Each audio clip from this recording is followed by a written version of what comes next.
Buenas tardes, señores y señores. Siguiendo con la programación del proyecto cultural El nombre de la rosa, viaje al medievo europeo, organizado conjuntamente por el Ayuntamiento de Almansa y el Comité de Hermanamiento, llegamos hoy a la cuarta ponencia. Este proyecto, que nace en Scandiano, la ciudad italiana hermanada con Almansa, nos llegó hace un tiempo y nos invitaron a participar, y al considerarlo tan interesante, pues nos hemos decidido hacerlo. Ya estamos en la cuarta ponencia. También hay otras actividades como son los cursos de formación. También participa en este proyecto la Universidad Senior de La Coruña. La ponencia de hoy, que lleva por título Almansa en el contexto del nombre de la rosa, será impartida por don Miguel Juan Pereda Hernández. De don Miguel Pereda, mi amigo Pereda, y lo puedo decir así en términos históricos, puesto que se dedica a ello él, y que nosotros también nos conocemos, pues ni más ni menos que a mediados del siglo pasado. ¿Cómo pasa el tiempo? En la época de estudiantes, en la época de nuestra carrera en Lope de Vega. Puedo decir que es una buena persona, que es un gran profesional, un hombre sencillo y modesto, pero de gran talla, estudioso y amante de su ciudad, en especial de su historia. Un hombre de todos conocido tanto por sus obras como por sus intervenciones en medios de comunicación, sobre todo en nuestra cadena local de televisión, pero últimamente también en la 1 de Televisión Española, en el programa Aquí la Tierra, que nos dio una visión de Almansa muy interesante.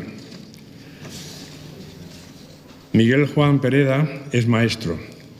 Su etapa docente la desarrolló casi toda aquí en Almansa, en los colegios de Almansa, y se jubiló hace 6 cursos como profesor de Geografía e Historia en el Instituto Escultor José Luis Sánchez. Desde hace 4 décadas viene consultando diversos archivos, tanto públicos como privados, lo que le ha permitido elaborar diversos trabajos historiográficos relacionados con Almansa, con los que ha participado y contribuido a los congresos de historia de Albacete, al primero y al segundo, al Señoría de Villena, el de Castilla-La Mancha y últimamente al gran capítulo de la Cofradía Monastrell que se celebró aquí en este mismo teatro. Es miembro fundador de la Asociación Cultural Torregrande, de la que ha sido vicepresidente y con la que viene colaborando asiduamente desde 1984, impartiendo conferencias y aportando trabajos para las jornadas de estudios locales. También ha elaborado estudios y ha ofrecido conferencias a solicitud de diversas entidades almanseñas, como, por ejemplo, pues la Comunidad de Regantes de las Aguas del Pantano, la Asociación Nuestra Señora de Belén, la Sociedad Unión Musical, la Asociación Pablo Iglesias, etc. En noviembre de 2004, el jurado de la 4ª edición de Premios de Investigación Casa Grande, que convoca al Ayuntamiento de Almansa, le otorgó el primer premio por el trabajo El Pantano de Almansa y las Aguas de Alpera.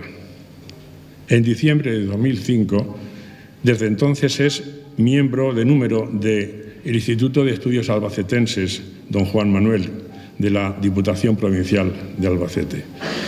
Y ha publicado muchas obras. Las últimas han sido Sociedades Obreras Almanseñas, fundadas desde 1891 a 1911, la Sociedad Unión Musical de Almansa, la Iglesia de Santa María de la Asunción de Almansa, de Villa a Ciudad, la evolución histórica de Almansa a lo largo del siglo XVIII, el movimiento obrero en Almansa hasta 1939, publicado últimamente en el 2011, Almansa desde los Reyes Católicos hasta la transición del 2013, y la próxima semana verá la luz Republicanos en Almansa, la agrupación municipal de Izquierda Unida Republicana.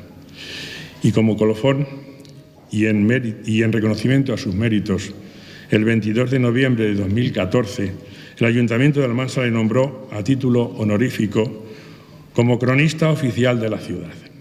Y sin más preámbulos les dejo con nuestro historiador, Pereda, que nos va a transportar a través del túnel del tiempo para conocer aquella Almansa medieval,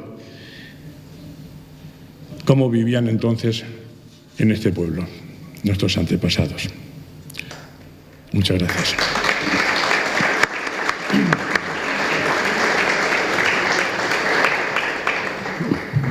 Buenas tardes y gracias por su presencia. También agradecerles la deferencia que han tenido los organizadores para permitirles dar esta charla, esta conferencia. Como pueden ver, pues estaba en manos de amigos, que va a decir un amigo de otro amigo, tanto Paulino como Jesús Bernardo, pues nos conocemos hace muchísimos años, hemos colaborado en un montón de cosas y nos apreciamos, tanto ellos a mí como yo a ellos. El propio título de mi charla pues es Almansa en el contexto del nombre de la rosa. ¿Qué pretendo con ello? Pues hacer una introducción, una especie de contribución a este proyecto que ha pergeñado el Comité de Hermanamiento y contribuir a dos de sus objetivos. Utilizar las diversas sugerencias que ofrece la novela para comprender el ambiente histórico y cultural de la Edad Media y encontrar en la Edad Media precisamente las raíces culturales comunes de la Europa de hoy. La novela se desarrolla a finales del año 1327. Son unos momentos en los que en Europa ya se vivía intensamente ese secular enfrentamiento entre la Iglesia y el Estado, es decir, entre el emperador y el Papa. El emperador es partidario de que el Papa solamente se ocupe de los asuntos espirituales, digamos, y a él dejarle todo el poder temporal, y sin embargo pues el papado es partidario de influir en todos los aspectos de la vida, incluido también los temporales. Es un siglo de crisis, el siglo XIV. Suceden cosas espantosas, desde la epidemia de peste negra, que hace que fallezca un tercio de la población europea. Hay grandes desajustes económicos, disturbios, revueltas, guerras tremendas, la más importante, pues la guerra de los 100 años, que se desarrollan entre Francia e Inglaterra, porque el rey de Inglaterra tenía posesiones también en Francia, y entonces, lógicamente, eso no le gustaba a los franceses y hubo una guerra tremenda que duró en realidad más de 100 años y en las que, como veremos, también se vio implicada los reinos de la península.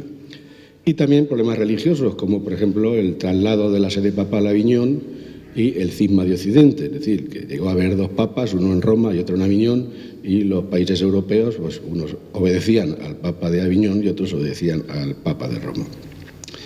Pero en general, al final se superó aquella crisis, ello puso fin al mundo medieval para alumbrar pues ese periodo que hemos llamado humanismo, renacimiento y la Edad Moderna. ¿Qué pretendemos nosotros? Pues todos esos aspectos que ocurrieron en aquellos momentos, trasladarlos o verlos desde el punto de vista de cómo se vivía en Almansa en aquellas fechas, sin perder de vista tampoco la Europa del momento, relacionándolo siempre con algunos sucesos de lo que ocurría en Europa. Mientras tanto, también veremos cómo la historia de Almansa está vinculada con grandes personajes de primerísima talla en todos los aspectos, en la política, en la cultura, en la literatura. Y para tratar otros aspectos de la trama argumental, como son, por ejemplo, la vida en los conventos o la Inquisición, forzosamente habremos de trasladarnos a la Edad Moderna. He dividido mi charla en dos partes. En la primera hablaremos de Almansa en los siglos XIII, XIV y XV, y en la segunda de la vida conventual y la Inquisición. Las fuentes que he utilizado, lógicamente, no son investigaciones mías, sino los libros que en su día publicaron Aurelio Pretel Marín y Aniceto López Serrano, fundamentalmente. Contrariamente a lo que muchos piensan, durante el periodo visigodo, Almansa estaba casi totalmente despoblada. Después de la invasión musulmana, a partir del 711, pudieron llegar poco a poco aquí algunas poblaciones que encontraron unas comarcas seca y destemplada y se dedicaron a las actividades económicas más importantes, eran la caza, el pastoreo extensivo y una agricultura de subsistencia en torno a los puntos donde había agua. Almansa no empieza a aparecer en los textos o a tener noticias sobre Almansa hasta un momento importante de la vida musulmana en la península, como es la disgregación del califato de Córdoba. En un principio el califato pues, ocupó casi toda la península, luego poco a poco la frontera fue bajando hacia el sur, pero era un territorio unificado. Entonces, ¿cuándo empieza a cobrar importancia Almansa? Pues en el momento en que se rompe el califato y se disgrega en pequeños reinos de taifas que se hacen la guerra unos a otros independientes entre los mismos reinos musulmanes, Y entonces Almansa, por su situación, que está en ese lugar estratégico entre los reinos taifas de Toledo, Valencia, Denia y Murcia, pues lógicamente es cuando empieza a cobrar importancia estratégica. Muchos autores sostienen que la Almansa musulmana alcanzó su cenit en tiempo de los almohades, que fueron quienes levantaron la fortaleza de Tapial. Pero eso, la verdad es que las investigaciones arqueológicas, y eso lo podrán comprobar cuando la semana que viene salga a la luz el libro sobre el castillo, pues que de los restos que quedan actualmente en el castillo, pues no han hallado tapiales que sean de origen almohade. Pero vamos, hay noticias de que en aquellos tiempos había aquí una fortaleza, no sabemos cómo era, y no solamente servía para dominar este territorio, sino que también incluía en ese alfoz o digamos comarca los territorios de Alpera, Bonete y Carcelén. El primer poblamiento o aljama musulmana pues surgiría en torno a esa fortaleza, que le serviría a los habitantes de esa población pues para refugiarse en caso de conflicto. En las pocas calles, porque habrían muy pocas, pues seguirían el trazado de las curvas de nivel de la zona de la Solana del Cerro del Águila. Como saben, hay diversas hipótesis sobre lo que significa Almansa, pues, ciudad de almohades, mitad del camino, el mirador, lugar ameno, jardín, lugar de migración, retiro, alejado, lugar de disputa, tierra seca. Cada autor pues, se decanta por uno de ellos. Pues, muy bien, no puede ser ninguno. O sea que esto es una incógnita más de los que gravitan sobre la historia de nuestra ciudad. Y vamos ya más o menos a hacer un recorrido de cómo se produce la conquista cristiana de este lugar. Hay una fecha clave que es 1212. Esos reinos de taifas que yo les dije antes, poco a poco los reinos cristianos aprovechan esa desunión entre los musulmanes y van conquistando poco a poco esos reinos de taifas, hasta que llega un momento en que piden ayuda al norte de África y llegan nuevos invasores musulmanes más, digamos, intransigentes en el aspecto religioso, como fueron primero los almorávides, los almohades, y esos almohades volvieron a unificar otra vez el territorio. Es decir, desaparecen los reinos de taifas, unifican el territorio y ponen freno al avance cristiano. Pero en 1212 son derrotados por los cristianos en la batalla de las Navas de Tolosa. Y entonces ya ese poder unificador de los almohades se va perdiendo. Y entonces en los propios reinos musulmanes, los mismos musulmanes hispánicos, digamos, los nacidos aquí, los naturales de aquí, se van rebelando contra los almohades. Se los quieren quitar de encima y volver a los reinos de taifas, como efectivamente ocurre. Lógicamente eso lo aprovechan los cristianos y vemos cómo en 1238 Jaime I ya conquista Valencia. ¿Qué pasa con el reino de Murcia? Pues hay historiadores que dicen que para defenderse del avance de los aragoneses firma un tratado con el emir de Túnez y le ofrece algunas plazas fuertes de su reino, bueno, del reino musulmán de Murcia, y entre ellos se cita precisamente la plaza de Almansa. Entre 1241 y 1242 es cierto que las tropas ya castellanas, al mando del infante don Alfonso, que luego sería Alfonso X, todavía era infante porque su padre estaba ocupado, conquistando, Fernando III estaba ocupando entonces el Valle del Guadalquivir. Hay datos que afirman que conquistan Albacete, esas tropas, Chinchilla, y dicen que tal vez Almansa. Eso ya no está tan claro. Hay otros historiadores que dicen que Almansa todavía pasarían unos años. Lo cierto es que se firman dos tratados importantes. En 1243, el Tratado de Alcaraz, se formaliza un protectorado castellano sobre el reino musulmán de Murcia. Es decir, se somete a Castilla, pero conservando su religión, sus costumbres, sus leyes, etc. Y luego el Tratado de Almirra, que se firma al año siguiente, en 1244, que establece los límites entre los reinos, bueno, las coronas de Castilla y de Aragón. Y en este tratado sí que se cita ya la frontera de la Sierra del Rúa, que más o menos pues, sería la Sierra de Almansa. Y como hecho curioso, ambos tratados son firmados por el infante don Alfonso, que subiría al trono en 1252 con el nombre de Alfonso X el Sabio, como muchos de ustedes sabrán. ¿Cuándo tenemos noticias de que aquí ya vivía alguna población cristiana? Pues hacia 1257 Los cristianos que viven en Almansa se quejan ante el ya rey Alfonso X de los abusos que cometían otros cristianos de los territorios vecinos. Y entre 1262 y 1265 el rey les concede una serie de fueros y privilegios. ¿Para qué? Pues para atraer nuevos pobladores que se establezcan aquí, que creen una villa y que organicen su concejo o ayuntamiento. Y esos digamos, privilegios son fundamentalmente tres. El primero de ellos es una auténtica carta Puebla que data de 1262, del 15 de abril de 1262, en que Alfonso X concede a todos los cristianos pobladores de la villa de Almansa, ya dice villa de Almansa, los mismos fueros y franquezas que 5 años antes le había dado a los repobladores de Requena. Es un documento precioso. No sé si se verá en la pantalla, pero se ve perfectamente cómo pues, el rey, en el documento del rey, pone Villa de Almansa. Otro hecho también que quiero destacar es que a su esposa, a la esposa de Alfonso X, que era, aquí se le conoce como doña Violante, en el documento será Yolanda. No sé por qué, para nosotros llamamos Violante, pero en realidad era Yolanda, que es el mismo nombre.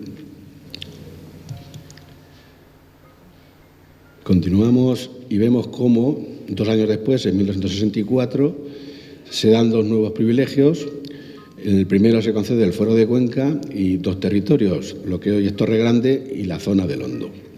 Y 4 días después amplía el término de Almansa con los términos de Alpera, Carcelén y Bonete. Y dice que los da porque así lo tenían los musulmanes que vivían aquí en tiempo de los almohades. El último privilegio se concede unos meses después, el 15 de febrero de 1265, en que el rey confirma todas estas donaciones y además les da el fuero nuevo de Cuenca y las franquezas de Alicante. ¿Qué se establece con esos privilegios?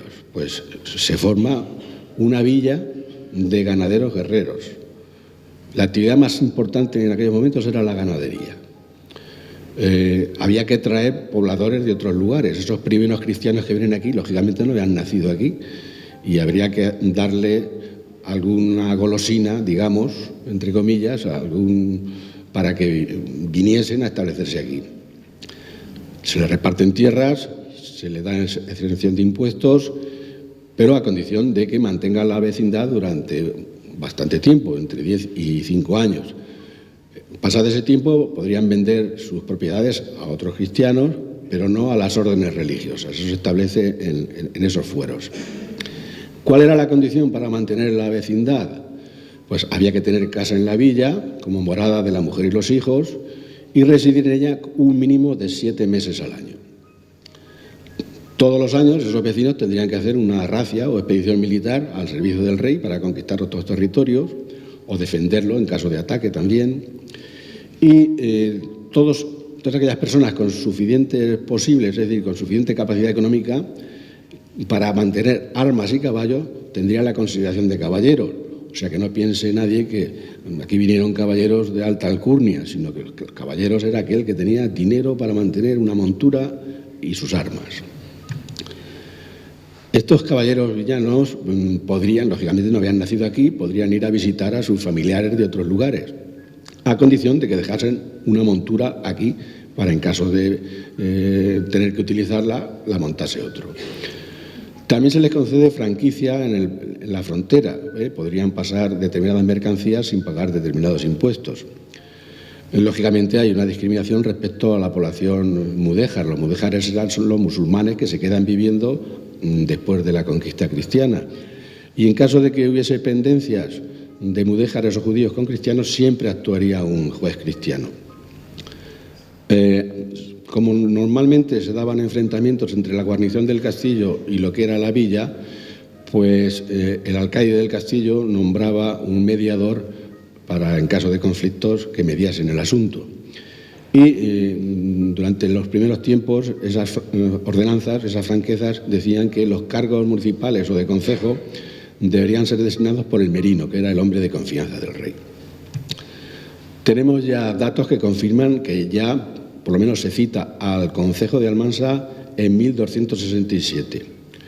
Y es que envía el concejo de Almansa envía a un procurador, a un enviado con poderes, para que en su nombre le pida al Concejo de Alicante una copia, un traslado de los fueros de Alicante. Este personaje era Ciriando de Miers o Viers, porque de esas diferentes formas lo han transcrito diversos autores. Y ahora vamos a hablar un poquito de Alfonso X el Sabio, es decir, el repoblador de Almansa, el que nos da la Carta a Puebla, el que hace que aquí se establezca una población cristiana. Y es que resulta que Alfonso X era hijo de Fernando III el Santo, pero su madre era doña Beatriz de Suabia, que era alemana, era de la familia de los Stauffen. Era hija del rey de Romanos, que era como entonces se llamaba al rey de Alemania, de Felipe, pero además era nieta de un emperador del Sacro Imperio Romano Germánico muy famoso, de Federico I Barbarroja. Por lo cual, pues en el momento en que muere el emperador, en el momento, como la corona imperial era electiva, pues él opta a ser elegido emperador. Y ahí se produce una situación que se dilata desde 1257 hasta 1275.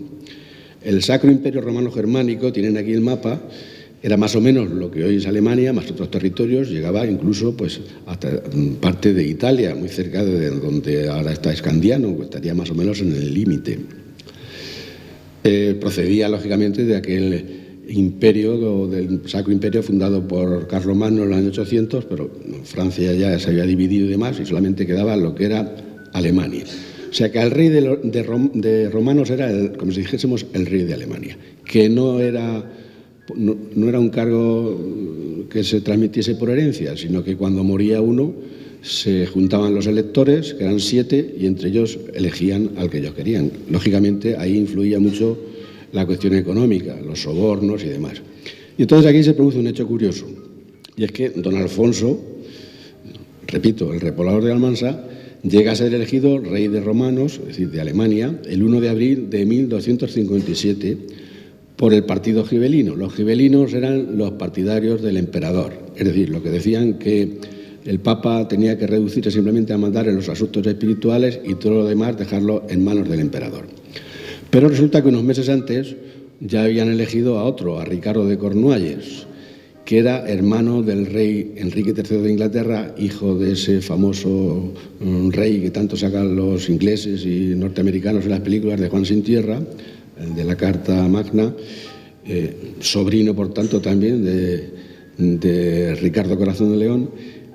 Y como había dos reyes y el que lo coronaba era el emperador, no llegó a coronarlo emperador del imperio, a ninguno de los dos. Estuvieron enfrentados durante un montón de tiempo, nombrados los dos rey de romanos, pero ninguno llegó a ser coronado emperador.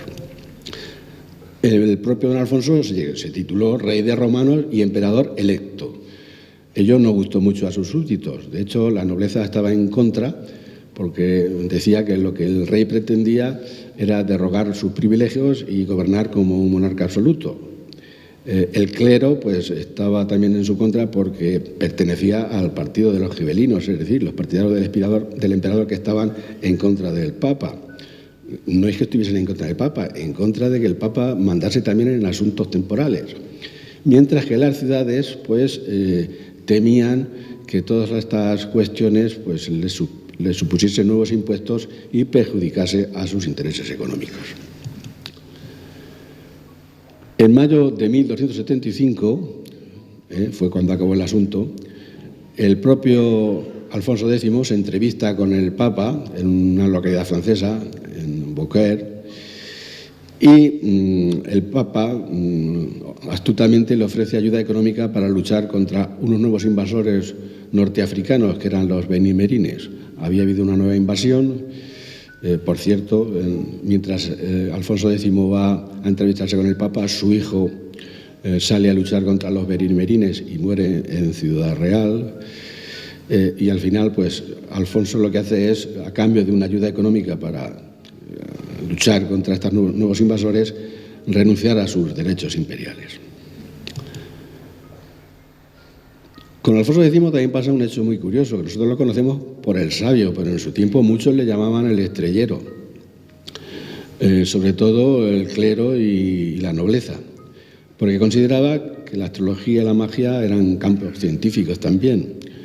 Ni que decir tiene que fue uno de los reyes más cultivados de nuestra historia, impulsó la Escuela de Traductores de Toledo y escribió un montón de obras lírica, jurídica, histórica, científica, recreativa y otras obras que no han llegado hasta nosotros. De hecho, sabrán que en la Biblioteca Nacional hay una estatua del rey Alfonso X. Eso, pues, que sepamos que el fundador, digamos, de la Almansa cristiana es también una figura de la literatura castellana. Los últimos años del rey fueron auténticamente catastróficos por problemas de sucesión. Castilla entró en un ciclo de guerras civiles por las diversas facciones nobiliarias y eso retrasó la conquista de Granada en más de 2 siglos. Murió en Sevilla, Alfonso X, en 1284, abandonado por casi todos, y en su testamento dijo que quería ser enterrado en Murcia, la tierra primera que había conquistado en su juventud, pero que su corazón se le trajese y fuese enterrado en Jerusalén con los cruzados alemanes de su familia Stauffen, de la familia de su madre, que habían muerto en las cruzadas. Al final, el cuerpo quedó en Sevilla y a Murcia solamente llegaron el corazón y otras partes del rey. De hecho, estuvieron en algunos templos y finalmente está en la Catedral de Murcia, en una urna con esa leyenda. Aquí están las entrañas del señor rey don Alfonso X, el cual, muriendo en Sevilla, por la gran lealtad con que esta ciudad de Murcia le sirvió en sus adversidades, las mandó sepultar en ella.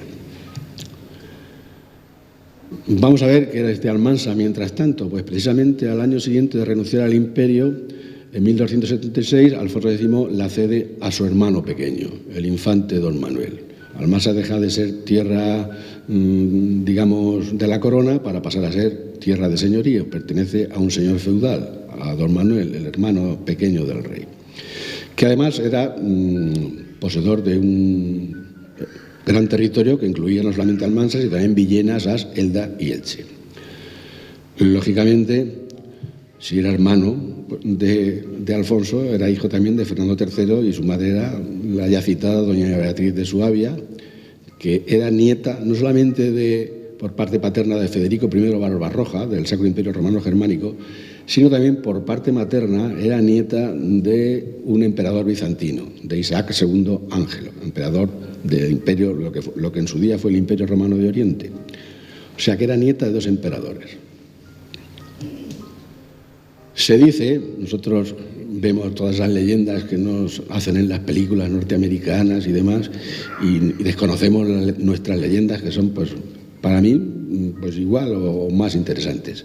Hay una leyenda que dice que antes de dar a luz doña Beatriz a don Manuel, se le apareció un ángel y le dijo que de ese niño, del linaje de ese niño, nacería el vengador de la muerte de Cristo. Por eso, cuando don Manuel tuvo edad para ser armado caballero, su padre le dio un escudo de armas, un escudo heráldico, en el que alteró el orden de los escudos, los cuarteles de las armas de Castilla, sustituyendo los castillos por una mano que sostiene una espada desenvainada, una mano con un ala. Dicen que por recuerdo de ese ángel que se le apareció a su madre antes de nacer. Concretamente el texto dice: una ala de oro con una mano de omni que tiene una espada sin vaina.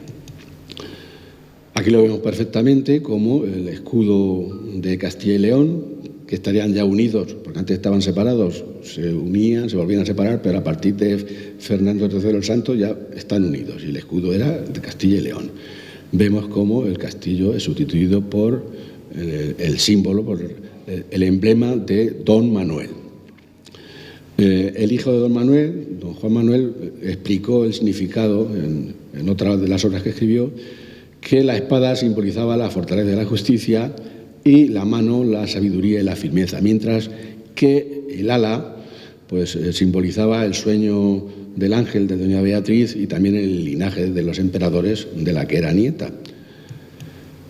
Y si lo podemos comprobar, pues es el símbolo que estuvo en nuestro escudo municipal, el anterior, el que teníamos, el viejo escudo de Almansa, que hay precisamente una talla en la Casa de la Cultura, hay una labra en la puerta, que fue ayuntamiento, y vemos perfectamente cómo son manos con espadas y alas a las dos partes del castillo, más o menos pues así. Es el antiguo escudo de Almansa. Pero no solamente Almansa, sino que otros muchos lugares tienen ese símbolo de los Manuel. Concretamente en Villena también lo conserva, Sas, que también perteneció al señorío de los Manuel, también lo conserva, y otras localidades que supuestamente lo tenían, pero que con el paso del tiempo lo que ocurre, pues las cosas se olvidan, los símbolos ya no se reconocen, no se sabe lo que es y se pone pues lo primero que viene a la cabeza. En el caso de Yecla, pues ¿quién dice que esas dos Y no fueran en realidad pues esas dos manos aladas a uno y otro lado? En Ellín se transformó en brazo, en Tobarra pues algo que parece un águila, vemos pues las dos alas, pues eso pues será un águila. Cuando pasa el tiempo la gente ya no reconoce, sobre todo si está deteriorado el escudo ya no reconoce lo que es, o el caso de Albacete que pasa por ser murciélagos. Entonces hay autores que sostienen que en realidad pues eran las manos aladas con las espadas de los Manuel. Cuando muere don Manuel, le sucede su hijo como señor de Almansa y del señorío de Villena, don Juan Manuel, que amplió su territorio y estuvo titulado como príncipe, señor y duque de Villena. Sabido es que también fue un gran literato, escribió un montón de armas, pues desde la crónica abreviada, el libro de las armas, el libro de la caza, el libro del caballero escudero, etc. El conde Lucanor. Era el símbolo de la nobleza, que nadie piense que era un alma de la caridad, sino que era, era el orgullo de la aristocracia, era el clásico aristócrata, y de ello pues da fe en su obra El libro de los estados, en que es su concepción filosófica, política, que dice que hay que conformarse socialmente como entonces estaban las cosas, era partidario de reconocer las desigualdades, que no todos éramos iguales, repito, era lo que él decía. Era partidario de una estructura tripartita de la sociedad, ordenada jerárquicamente en tres estados, por eso se llama el libro de los estados, que son los defensores, los nobles, los oradores o clérigos y los labradores o laboratores en italiano, el pueblo llano, los que trabajan. Pero don Juan Manuel, a pesar de ser un aristócrata y de ser el símbolo de la nobleza, pues se preocupó por Almansa. Fue un auténtico repoblador también. Se ve que Almansa no estaba entonces en muy buenas situaciones e hizo nos concedió a los pobladores de Almansa una serie de privilegios, bueno, privilegios no, pero medidas para intentar repoblarla. El más importante de ellos, sin duda, es un documento de 15 de abril de 1338, en que don Manuel ratifica un acuerdo al que habían llegado por su impulso Chinchilla y Almansa para repartir las aguas de Alpera y traerlas, porque esas aguas inicialmente se iban hacia Ayora y hacia el río Ajúcar, desviarlas, hacer un auténtico trasvases y traerlas a los campos de Almansa, las aguas de Alpera, que hoy se receptan en el pantano, y que fueron fundamentales para el desarrollo posterior de Almansa. Hasta que Almansa empezó a industrializarse, el recurso más importante era el hondo, que se regaba con el pantano, donde se receptaban las aguas de lluvia, pero también las aguas de Alpera. Fomentó la producción de lana y la construcción de batanes a lo largo. Los batanes son como una especie de molinos donde el paño y la lana son golpeados para que la trama del paño se unifique. Gracias a ello, pues tanto en Alpera como en Almansa se desarrolló una importante actividad manufacturera de paños. El 1 de octubre de 1341 eximió del pago de impuestos durante 4 años a todos aquellos que viniesen a Almansa, y además, un día después, ordenó que a todos ellos se les diesen solares, donde edificasen sus casas y tierras para plantar sus viñas. Aún dio más, el 10 de marzo de 1346 cedió, ya cuando llegaban las aguas de Alpera a los campos de Almansa, las tierras de regadío con esas aguas que él tenía en todo el término, las cedió al concejo, es decir, al ayuntamiento, a cambio de una ayuda de 3.000 maravedíes que destinó a reedificar el castillo. O sea que partes del castillo que hoy vemos sí que fue el que edificó don Juan Manuel. Murió en 1348, le sucedió su hijo Fernando Manuel, que vivió 2 años más, Y las cosas ya empiezan a torcerse. En 1348 o 1349 comienza la peste negra. La herencia recae en una nieta de don Juan Manuel, hija de Fernando, pero es retenida en Sevilla por el rey Pedro I hasta su muerte en 1360, y entonces el rey lo que hace es anexionarse el señorío de Villena a la corona. Llegamos a una de estas guerras civiles que ocurren en Castilla, como les digo, entre dos hermanos, entre el propio rey Pedro I y su hermanastro don Enrique de Trastámara. Y aquí Castilla se ve implicada, los dos bandos se ven implicados en la Guerra de los 100 años, porque Pedro consigue la ayuda de Inglaterra y don Enrique la ayuda de Francia. Hay que decir que don Enrique estaba casado precisamente con una hija de don Juan Manuel, con la hija menor de don Juan Manuel, y por lo tanto, pues, con derecho al señorío de Villena. De hecho, pues, en 1366 cede ese señorío de Villena, con el título de marqués, a uno de los caballeros que le ayudaron, que fue don Alfonso de Aragón, aunque esa donación no se hizo efectiva hasta agosto de 1372. La implicación, bueno, se le llamó a este don Enrique de las Mercedes, el de las gracias, o sea, que se pasó la vida devolviendo los favores que le habían hecho para derrocar a su hermano y ser el nombrado rey. Lógicamente a Francia, que le había ayudado, también tuvo que ayudarles en esa guerra de los 100 años.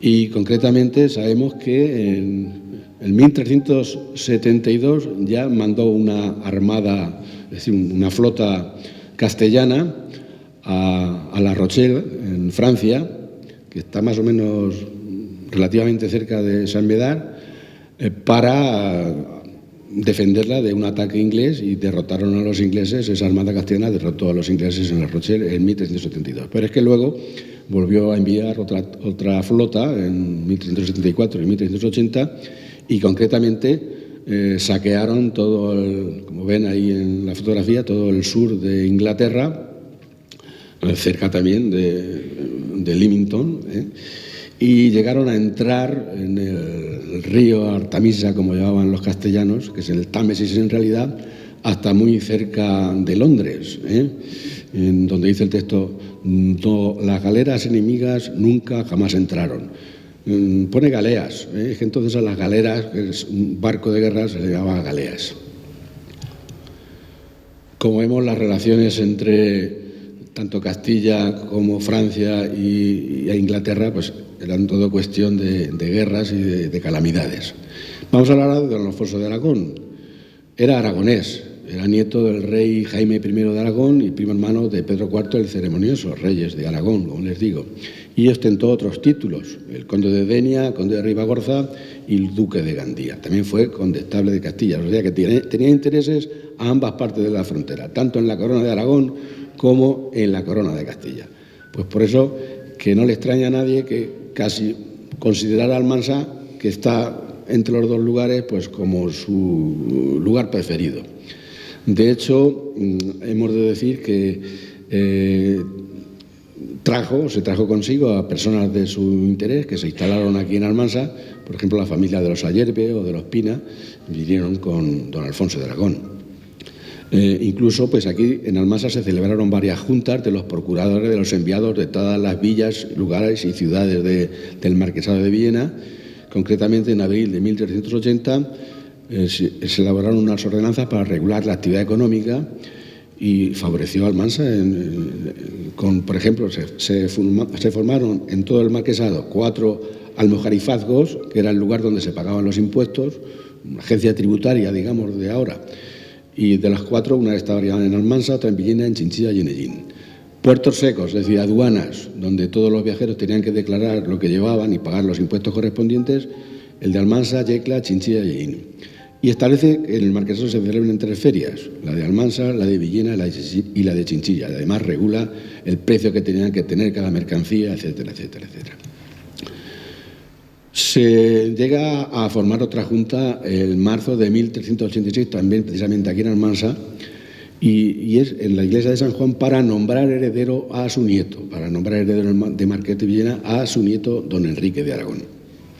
Y ya que estamos hablando de iglesias, pues vamos a hablar de los primeros templos cristianos que se construyen en Almansa. El primero fue la iglesia de Santa María, que sería construida a finales del siglo XIII, en la falda sureste del castillo y probablemente en el lugar tal vez donde estuvo la antigua mezquita. Estaba dedicada a Santa María y en 1312 tenemos ya noticias de que allí el concejo, el ayuntamiento, celebraba sus reuniones. Se trataba de un edificio gótico, popular, muy modesto, arco de diafragma ojivales, tenía un artesonado de madera con los escudos de las familias, de las principales familias que vivían en Almansa en aquellos momentos, y al final pues fue un templo que acabó abandonado.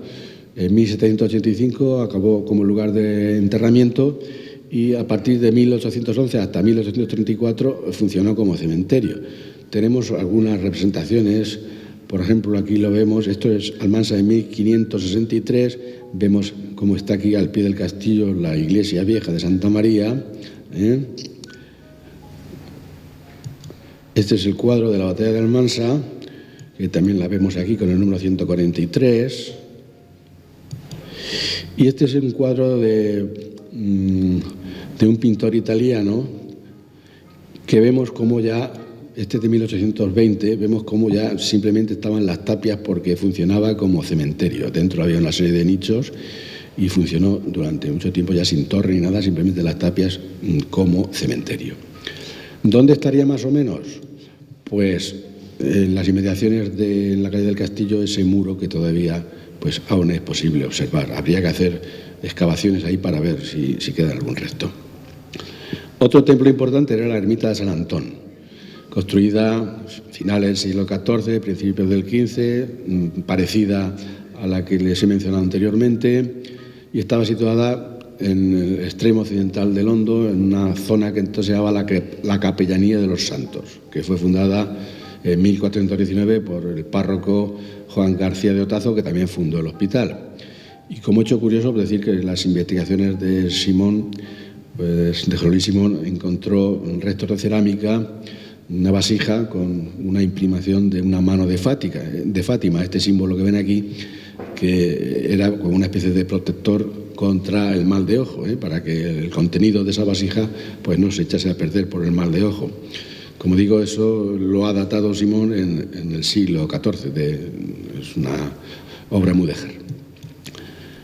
Vamos a la ermita o iglesia de San Juan, y le llamo así porque en unos textos se cita como ermita, en otros como iglesia. Tenemos noticias de ella ya en 1341, pero su titular probablemente no fuese San Juan Bautista, sino San Juan Anteportan Latinan, que es su fiesta es el 6 de mayo, y allí fuese donde se celebrase el tradicional voto que tenía ofrecido el concejo de Almansa a dicho santo. En 1503 hacía ya la veces de templo parroquial porque la iglesia vieja era ya totalmente insuficiente. Fue uno de los lugares elegidos también a partir de 1785 para enterramientos. Estaba anesa lo que sería el hospital, funcionó como capilla hasta 1936 y vamos, no tenemos restos de qué pudo ser de ella. Continuamos con lo que ocurrió en Almansa. Hemos dicho que precisamente en ese templo, que no existe ya, el 16 de marzo de 1387, en esa iglesia de San Juan, fue jurado sucesor don Alfonso, como marqués de Villena. Bueno, sucesor de don Alfonso, su nieto, don Enrique, que apenas tenía 2 años, porque unos meses antes, su padre, con apenas 22 años, Pedro de Aragón, había fallecido en la batalla de Aljubarrota, luchando contra portugueses e ingleses. Entonces, los ingleses también lo devolvieron y todavía en la Guerra de los 100 años los castellanos seguían contando con Francia y los portugueses en esta batalla contando con los ingleses. Pero el título ese se perdió en 1395 por un problema de un crédito no devuelto. El rey de Castilla, Enrique III, le quitó el título a su abuelo y el tal don Enrique no llegó ni siquiera a ostentar el título de marqués de Villena, aunque sí fue reconocido como maestre de la Orden de Calatrava.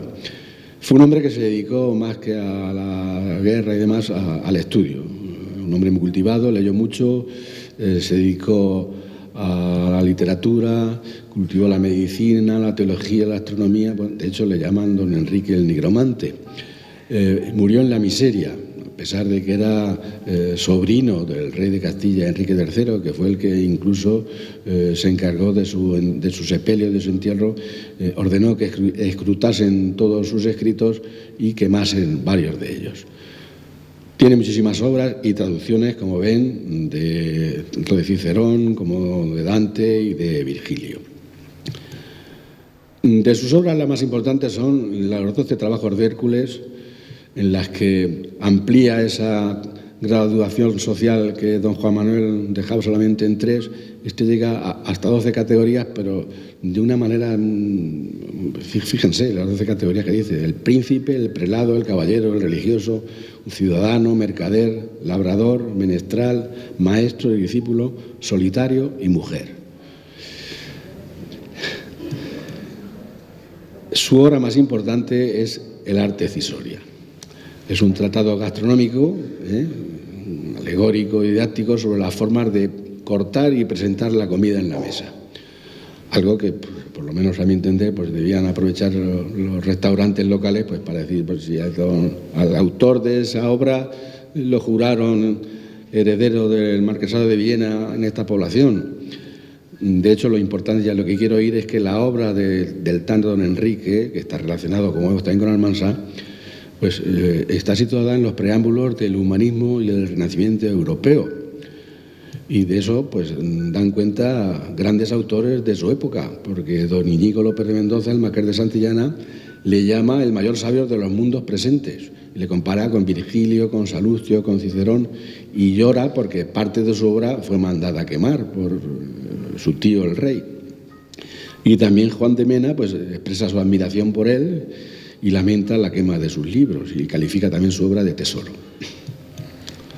Nos vamos ahora ya a una época oscura, como fue el siglo XV, en que el marquesado el señorío de Villena, porque aquí se le cambia el nombre, fue gobernando por 3 infantes de Aragón, que eran hijos de un castellano, don Fernando de Trastámara, que era hermano del rey de Castilla, Enrique III, pero que fue, por el compromiso de Caspe, elegido rey de la corona de Aragón, un castellano elegido rey de la corona de Aragón.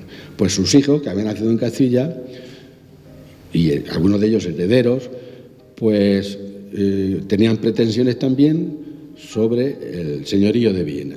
De hecho, don Alfonso estaba casado con una prima hermana suya, la infanta doña María, que ostentaba el título de duquesa de Villena. Aquí se le cambia digamos, antes era marquesado, aquí se crea el ducado de Villena, y la gobernó durante algún tiempo hasta que fue nombrado rey también de la corona de Aragón a la muerte de su padre. Y como otro hecho curioso, digamos que la boda de don Alfonso con su prima pues fue oficiada en Valencia precisamente por el Papa Benedicto XIII, el Papa Luna, uno de los antipapas de la corte de Aviñón.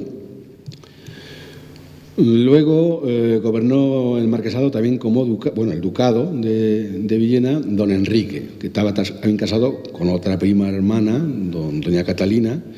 Fue maestre de Santiago. Aquí la mayoría de los territorios se rebelaron contra él. Concretamente en el caso de Almansa consta que en 1499 tropas aragonesas y navarras entraron y la arrasaron completamente. Y ahora veremos por qué tropas aragonesas y navarras.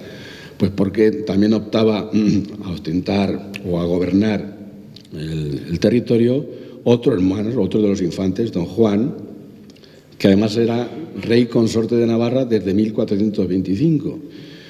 Lo volvió a administrar ya como marquesado desde 1436 a 1445 por un tratado que puso fin a esa guerra que había entre Aragón y Castilla,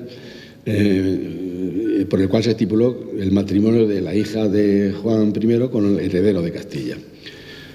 Posteriormente, aparte de ser rey de Navarra, también fue nombrado rey de Aragón en 1458. Este precisamente era el padre de Fernando el Católico, el rey Juan II de Aragón.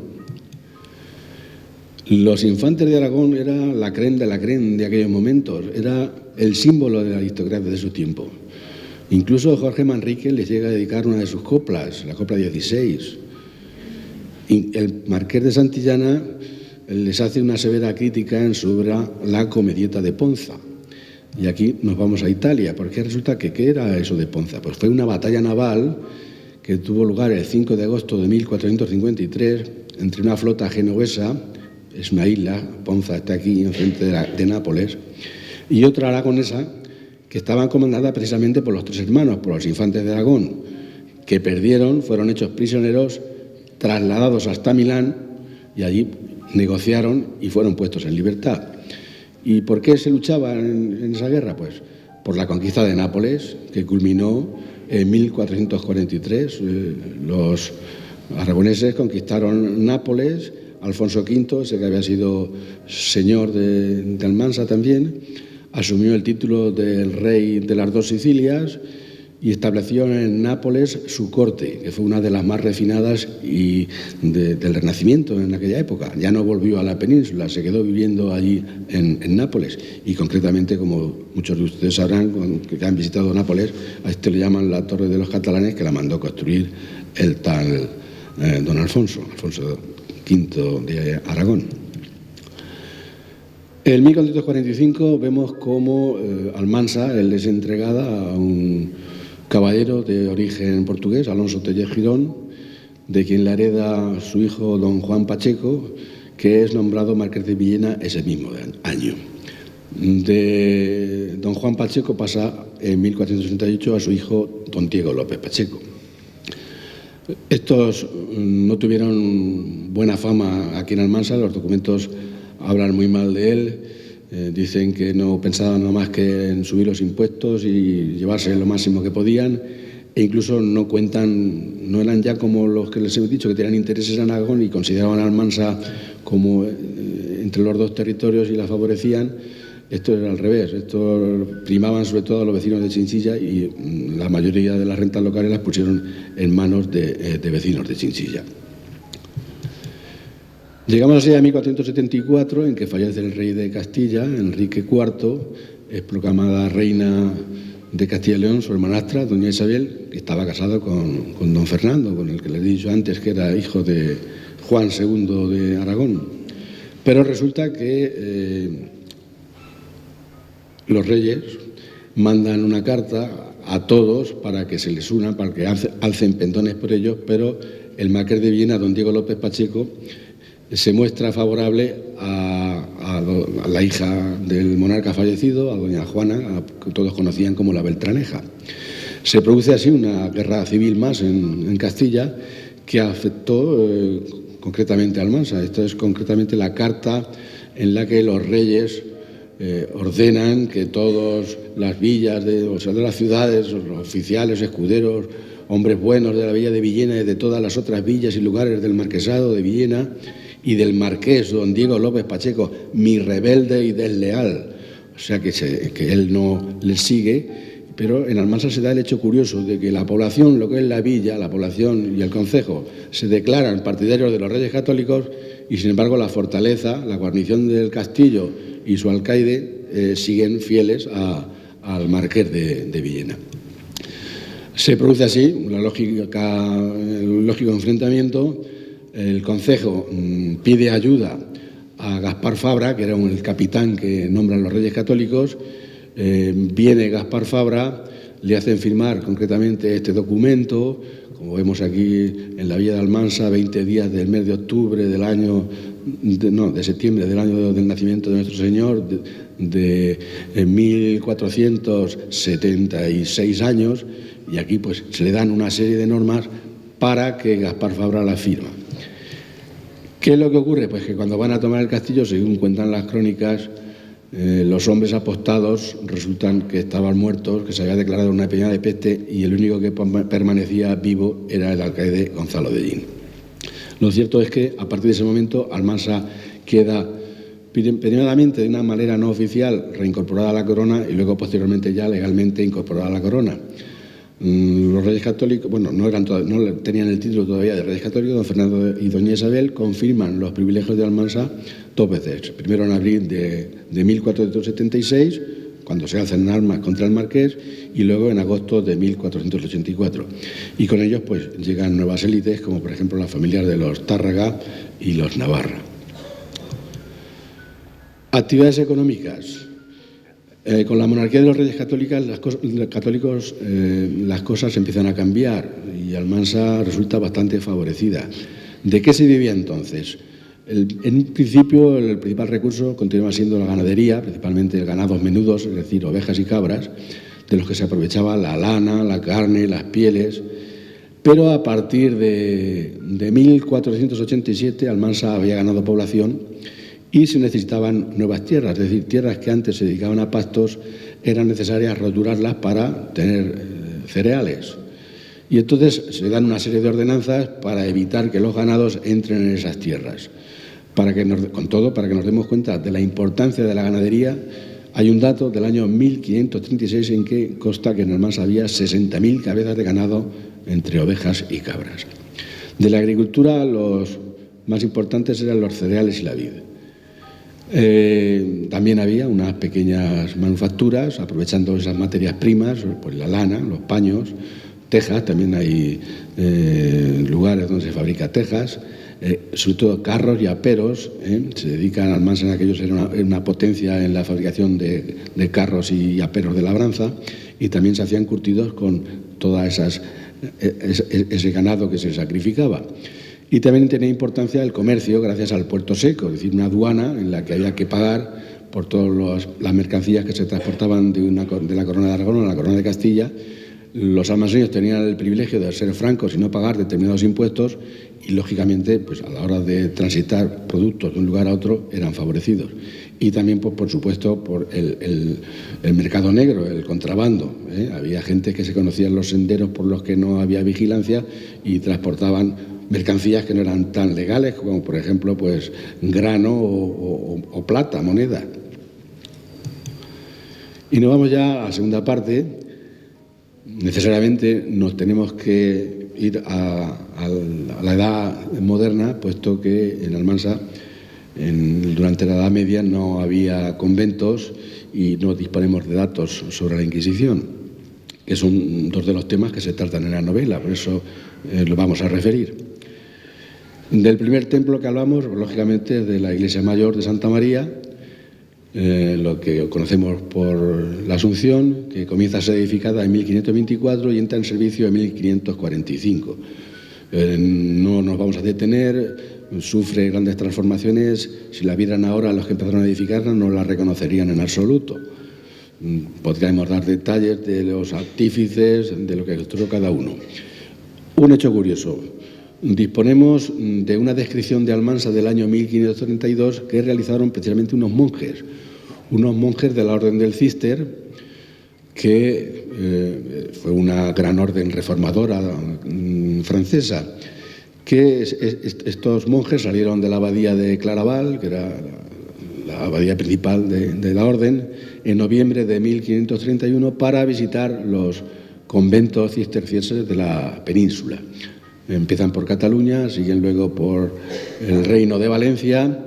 Con ellos iba el abad de Claraval y su secretario, Claude de Bronceval, que escribió en latín un relato de ese viaje.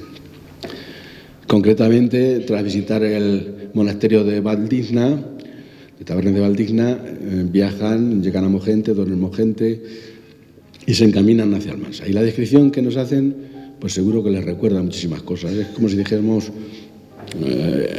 lo que escribiría un viajero. Dice: al subir un monte pedregoso encontramos un montecillo sobre el que hay una torre en ruinas y una casa donde los viajeros se reponen, si quieren, pagando el agua que tomen, pues de otra manera no la tendrán en absoluto. Sería la venta. O sea, se extrañan los franceses de que se cobrase hasta por el agua. Allí está la salida del Reino de Valencia y la entrada en el Reino de Castilla. Hallándonos en una enorme llanura larga y ancha, avanzamos por un camino muy llano durante 2 horas largas y finalmente llegamos a un pueblo llamado Almansa. Está situado en la pendiente de un monte redondo y en el pie del mismo. Este monte forma en el centro de la llanura un círculo coronado por un peñasco que está defendido por un castillo de gran robustez. Es preciso que los viajeros declaren todo su dinero en esta plaza fuerte. Es decir, todavía continuaba habiendo una aduana donde era preciso declarar todos los bienes que se llevaba, pagar por el documento que te daban. Comimos allí, pues, como ahora mismo hace muchísima gente que viene a comer a Almansa. Después de comer fuimos a buscar el documento de nuestro paso de un reino a otro. Los reyes católicos no unificaron el territorio, seguía habiendo dos reinos, con leyes, con moneda y totalmente independientes uno de otro. Que no recibimos gratuitamente, es decir, tuvieron que pagar por ese pasaporte. Luego salimos y al estar a 2 tiros de arco llegaron 4 amenazantes y bocines de cara que junto a una casa aislada en medio del campo ordenaron detenerse a los primeros de la comitiva cogiendo con la mano las bridas de los caballos.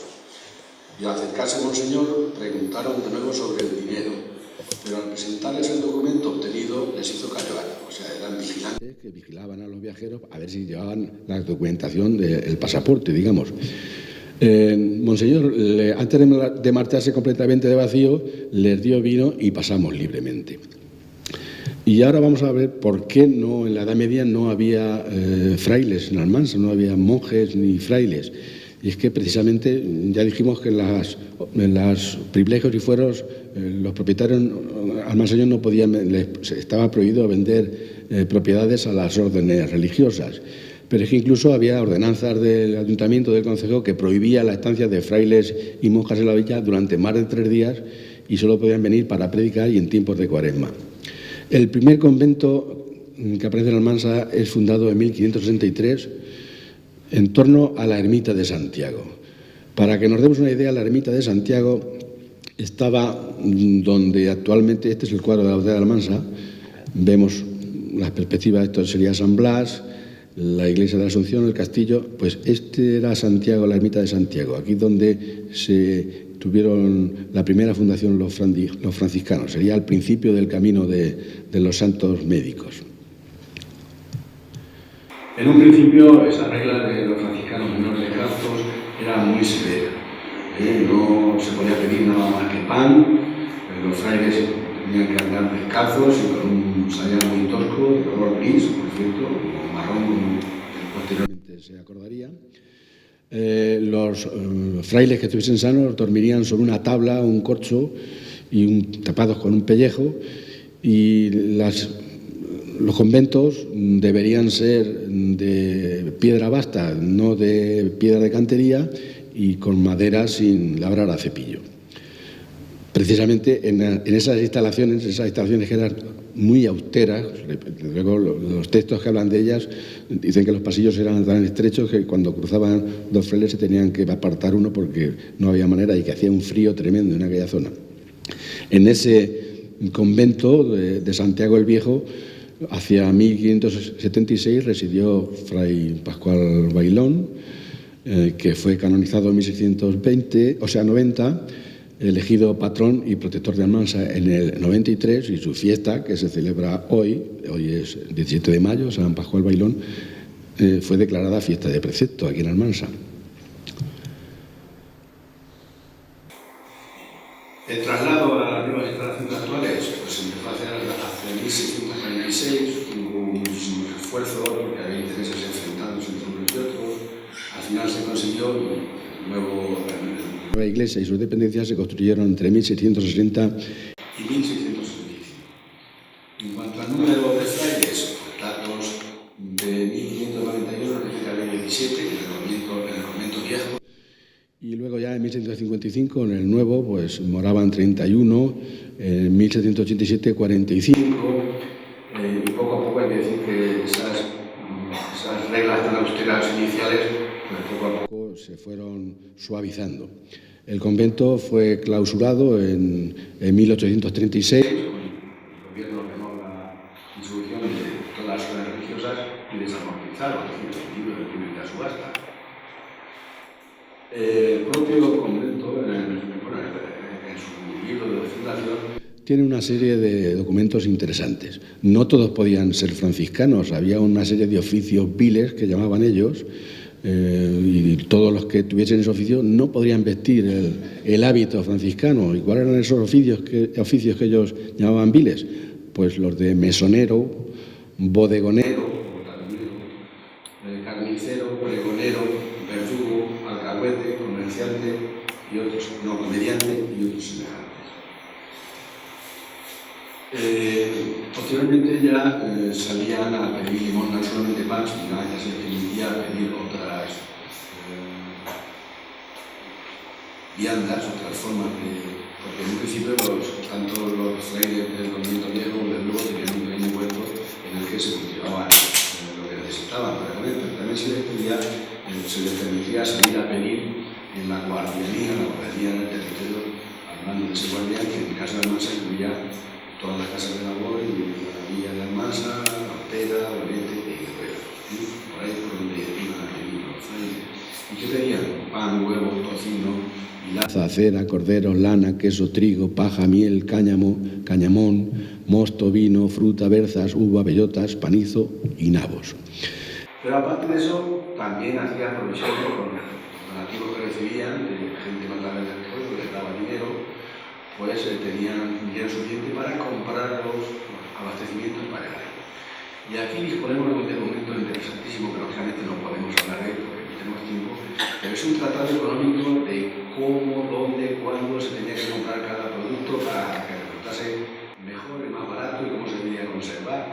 Vamos, es un tratado de economía, vamos a echarle algún vistazo así por encima. Pues concretamente dice que la carne, el abastecimiento de carne se compraría todos los años entre 20 o 30 cegajos, es decir, machos cabríos de 2 años.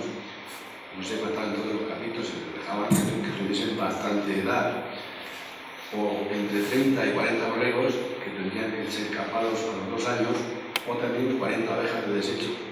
Se pondrían en ganados de devotos, es decir, los pastores de las zonas se pondrían en sus rebaños para que los cuidasen sin interés. Y en el caso de los machos cabríos, dice que se matarían a los 4 años en el invierno, es decir, a partir de San Miguel hasta San Juan, desde el 1 de septiembre hasta el 24 de septiembre. Mientras que las ovejas y los carneros se matarían de 3 años en el verano, desde San Juan hasta San Miguel. El aceite, pues lo mismo, dice que había que hacer provisión para 2 años, porque normalmente venía un año fértil y otro estéril, y había que comprar 50 robas cada año, pero no aquí en Almansa, sino en la ribera de Játiva, en Mojente, Medellín o Granilla. Bueno, así una serie de productos, el vino, por ejemplo, aparte de que se le hacía la limosna, dice que se comprasen en Almansa, pero mejor en el de Ribera, pues dice que era mejor. Que se echasen en tinajas, se trasegasen en guante de mazo y que encima de las tinajas había que poner aceite para que no se agriase. La cera, los sayales, los pañuelos, los paños menores,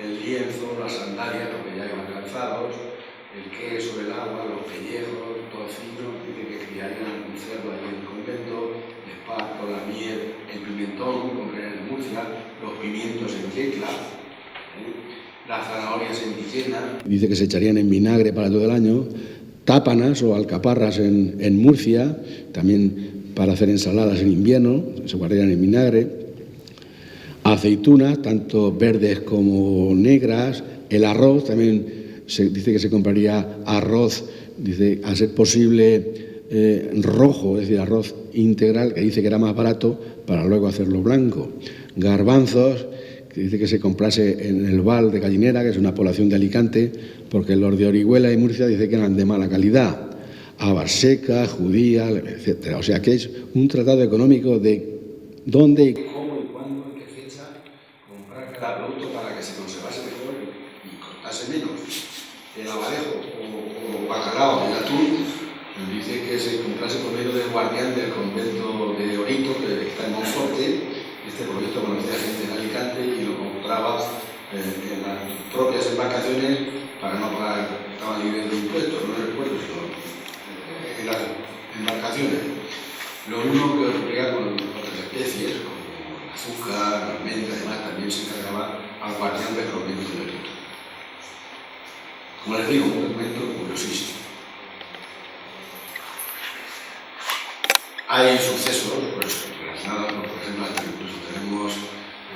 datos de un guardián de convento, Fray Juan Bautista Tárrega, que murió a consecuencia de una puñalada, de una cuchillada que le dirigió un sacerdote, un compañero suyo. Dice que por haberle reprendido. La biblioteca de la biblioteca más importante de los conventos de la provincia era el de convento de Santiago de Franciscano de los Descalzos. Concretamente, en el momento de su desamortización, contaba con más de 1.649 ejemplares. En cuanto al convento de los Santísimos Sacramentos de las Agustinas Recoletas, como no se da el caso de que aparezca en la novela, simplemente diremos porque fue fundado por los hermanos Lázaro y Ana Galeano Pina. En 1608 se obtuvo la autorización del rey y la licencia del obispo para la fundación, y en 1600, al año siguiente, llegaron las primeras monjas. En un principio los edificios el edificio de la iglesia no es el que ahora, el que ahora es nuevo, fue construido entre 1701 y 1704. En cuanto al número, pues en 1755 había unas 29 personas y en 1788 con 87 pues 28 personas. Y ahora vamos a hablar del Santo Oficio de la Inquisición. Hay documentos que nos hablan de diferentes condenas a personas en concreto. Por ejemplo, Juan de Duros es condenado por blasfemia a una multa, o Bartolomé Martínez por decir que fornicar no es pecado, pero es pecado, o Marcos Ramírez por blasfemia, condenado a azotes y galeras, Antón Serrano por hablar contra los frailes, una multa. Y aquí un hecho curioso que quiero entrar: en 1575 Juan de Segura, que era el maestro de obras de la iglesia, de la obra de la iglesia, que estaba construyendo los contrafuertes que se mandan a construir los muros, porque la iglesia había hecho sentimientos y se estaba derruyendo, entonces le mandaban a hacer contrafuertes. Bien, a este maestro, que era un personaje importante, era también maestro de la villa, hizo la obra de la cañada de la Canal, para traer las aguas de Caña aquí a la población, hizo muchas obras, acá después que también lo hiciera él. Era un maestro de la villa y maestro de la iglesia. Y además era familiar del Santo Oficio, es decir, encargado de que subiese alguna denuncia, que se contactó con él para comunicarse en Murcia si se había proceso o no. Y resulta pues que denunciaron que no se merecía el tal cargo de familiar del Santo Oficio porque había dado 5 cuchilladas en la cara a su esposa. Y es que en la investigación que le hacen a raíz de ese hecho, dicen que a su primera mujer, la segunda, dice que una noche de invierno la había arrojado desnuda a una balsa y sobrevivió, y por ello dice que le había hecho tomar un bebedizo que le llevó a la tumba. Evidentemente no había prueba, lo que se le hizo fue retirarle el nombramiento de familiar del Santo Oficio, que recurrió pero no se le conoció. También tenemos condenas o procesos contra minorías. Las minorías entonces eran los moriscos. Muchos de ellos eran esclavos, son acusados de practicar ritos islámicos en sus casas, a puerta cerrada, fueron absueltos a cortega, es decir, a la condición de que no reincidiesen. Todos eran esclavos de la élite, de las gentes locales.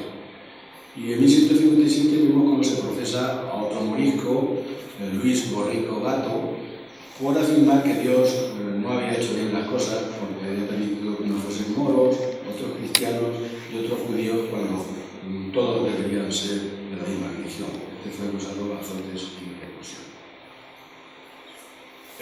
También a los judíos, se llamaba cultos judíos porque una vez en su casa, cerradas las puertas, seguían practicando. Normalmente se decían cristianos, pero al estar en su casa seguían practicando sus rituales judíos. A este Simón Rodríguez, que era el dueño de una tienda que estaba situada al lado de la iglesia mayor, se le sometió al tormento, así claro que era judío, Cristo judío. Fue condenado a 3 años de galera, pero alegó que en el tormento le habían dejado una mano inútil, así que malamente podía remar. Le fue conmutada la pena por 100 ducados, que tampoco pudo pagar porque había quedado en la miseria. Por lo que al final él y su mujer, Leonor Hernández, fueron condenados a años de penitencia.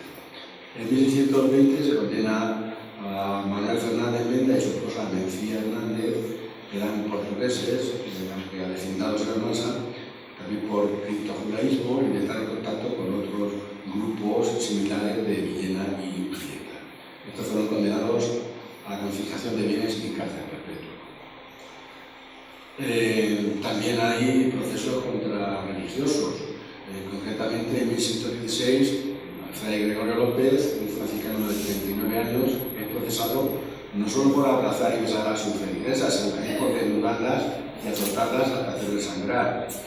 Y luego por solicitación. Solicitación era el delito de aprovechar el momento de la confesión o el momento de estar de auxilio espiritual con la feligresa, bien los sacerdotes o los confesores, frailes confesores, de hacerle proposiciones deshonestas.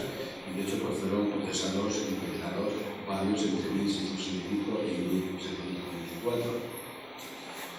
El hecho de tener libros prohibidos por el INDES también era motivo de proceso. Concretamente en 1614, un jesuita manseño, don Marco José Leite de Navarra, que fue poeta probador y profesor de libros del Obispado Internacional de Murcia, maestro de Santa Teología y rector del Colegio de San Esteban de la Compañía de Jesús en Murcia, pues tuvo problemas con la Inquisición porque en un registro se había entre sus pertenencias un libro prohibido, el Ciento de Príncipes, que era un tratado en el que se hablaba de poner límites a la Inquisición y revisar determinados abusos, reformar determinados abusos, como era el hecho de que a un detenido, a un reo, no se le decían los nombres, no decía quién lo habría acusado ni de qué. En 1740 vemos cómo se le sigue el proceso a Francisco Pardo Montejo, un presbítero, confesor y maestro de gramática en Almansa, que pagaba el ayuntamiento por dar clases de gramática a los hijos de las élites locales. Tenía 36 años, era natural de Almorea. Fue procesado porque dice que 10 años antes, estando en el colegio de San Fulgencio de Murcia, que era el seminario, poco de ser ordenado sacerdote, conoció a la beata carmelita Ana de Jesús María, que se decía poseída por el demonio y que cuando la visitaba ella caía en éxtasis delante de él y diciéndole que era cosa de Satanás, le cogía sus pechos y piernas, le pedía que acariciase todo su cuerpo y luego pues acababan durmiendo juntos, evidentemente. En su declaración, el clérigo pues, textualmente dijo que todo ello que hacía no era pecado, sino era una práctica de su oficio. Textualmente dice que los tocamientos y cópulas que tenía con dicha beata, con el fin que tenía manifestado de aliviarla, sentían ellos aquel deleite que era natural de resultara, lo que no tenía por pecado, al modo que al cirujano practicando su oficio que sucede. O sea, que igual que un cirujano que opera, él al hacer esos exorcismos con la autoridad del demonio, aunque eso quisiese hacer, ello no era pecado, sino una práctica de su oficio de exorcista. Y ya por último, como en 1760 se procesa a Luis Gascón, que era un operador, un constructor de carros llegado a la vida del Mansa de 21 años, porque decía que tenía una bola mágica a la que le daba a beber sangre todos los viernes y con ello pues, permitía eliminar el pensamiento y llevarse a cuantas mujeres quisiera para hacer con ellas, además sin que las echasen de menos en sus casas. Y ya pues con esto pues terminamos. Hemos intentado ofrecerles una panorámica de Almansa en ese contexto del nombre de la rosa en cuanto a la dependencia administrativa, equipamientos sociales, actividades económicas, cultura y religión. De las raíces de Europa, pues desde mi punto de vista hay que buscarlas en esa convivencia no pacífica en absoluto, sino que hemos visto continuamente en guerra, afortunadamente con la Unión Europea, esas continuas contiendas entre los países europeos parece que las tenemos detenidas. Entre las civilizaciones presentadas en este territorio, la civilización cartaginesa, la grecorromana, judio-cristiana, germánica e islámica. Hemos visto también cómo hay personajes, como es el caso de Alfonso X, Don Manuel, etc., muy destacados de la cultura y de la literatura castellana, que están relacionados en cierto modo con Almansa.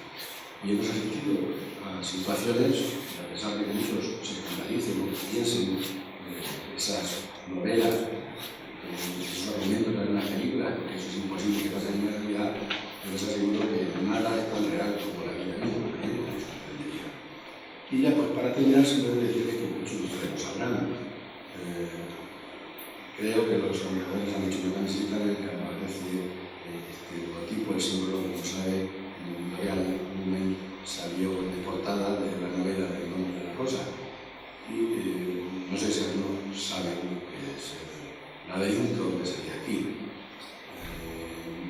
Lo vemos materialmente y en realidad, para que no lo sepan, pues supongo que como aquí viajan con mucho y ya lo habrán visto, pues es ni más ni menos que el suelo de la Catedral de Chartres, el pavimento, tenemos ese símbolo que el editor Lumen aquí en España quiso hacer ese libro, pues lo puso dentro de la mesa. Como digo, es el solado del suelo de la Catedral de Chartres, que está construido hacia 1200 en los primeros años del siglo XIII. Y ya, pues, con esto lo termino. Siento si me he tratado mucho. En fin, esto es lo que hay. Gracias por su atención.